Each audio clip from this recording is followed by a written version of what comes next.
तो वस्त्रासने तु दारिद्र्यम पाषाणे व्याधिरेव च धरण्याम तो भवेत् दुःखम पाषाणे व्याधिरेव च।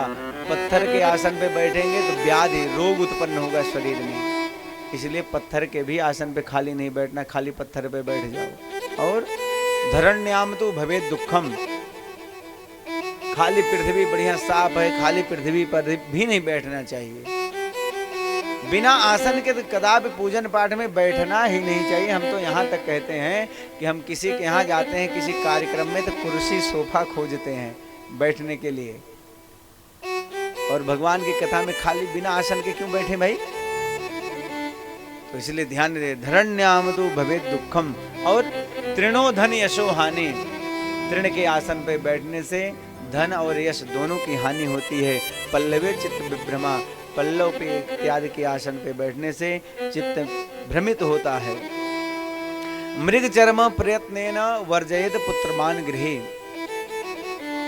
मृग चर्म के आसन में भी नहीं बैठना चाहिए। किसको? पुत्रवान और गृहस्थ को। मृग चर्म का त्याग ये सन्यासी के लिए है। मृग चर्म इत्यादि शंकराचार्य इत्यादि जो हमारे हैं उनके लिए यह आसन है। जो पुत्र के इच्छुक हैं और जो गृहस्थी हैं उनके लिए यह आसन नहीं है। तो किस पे महाराज सबसे अच्छा क्या है? तो कहते हैं कंबलम चा उत्तमम, सबसे उत्तम आसन है कंबल का आसन। कंबल के आसन पे बैठिए, सबसे अच्छा है। अब इसमें भी कई प्रकार के कंबल बताए गए हैं अपने मन के अनुकूल, जैसे जिसकी मन में अभिलाषा हो उस प्रकार से कंबल का प्रयोग करें। तो कहते हैं अभिचारे नील वर्णम चा रक्त वश्यादि कर्मणि, सबको अपनी तरफ आकर्षित करना हो, सब हमारे अनुकूल रहें, तो उसके लिए रक्त कंबल का प्रयोग करें। लाल कंबल का प्रयोग करिए अपने आसन के लिए नित्य पूजन पाठ में। उससे क्या होगा? जितने भी आपके शत्रु हैं मित्र हैं सब आपके अनुकूल बने रहेंगे। शांत के कंबल प्रोक्ता, मन में शांति अगर चाहिए जीवन में कि नहीं मन में शांत बनी रहे, तो उसके लिए कहते हैं श्वेत कंबल का, सफेद कंबल का प्रयोग आप करिए, उससे मन को शांति मिलेगी। और सर्वेष्ठम चित्र कंबले, और सबकी इच्छा हो कि मन में शांति भी बनी रहे, धन इत्यादि भी मिलता रहे, लोग हमारे अनुकूल भी बने रहें, तो उसके लिए कहते हैं चित्र कंबल। चित्र मतलब चितकबरा जिसको कहते हैं अपने यहाँ, ऐसे आसन का प्रयोग करना चाहिए बैठने के लिए। आई बात समझ में? क्या समझ में आई? पूजा पाठ करते समय कौन सा आसन बिछाना है? कंबल का आसन बिछाना है। अब कंबल में सर्व अगर आप चाहते हो तो लाल अथवा तो चितकबरा जो भी हो उसका प्रयोग करें।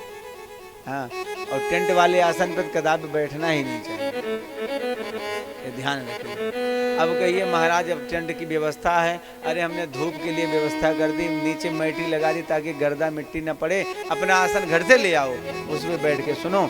और उठने के पहले कथा से आप जब खड़े हों, कथा सुन करके तो आसन के जल गिराइए, ना जल हो तो वैसे ही पृथ्वी को प्रणाम करिए कि आपका बहुत बहुत धन्यवाद भगवती, जो आपने इतनी देर हमें अपने गोद में स्थान दिया, बैठ करके हमने आप भगवान के दिव्य कथा को श्रवण किया।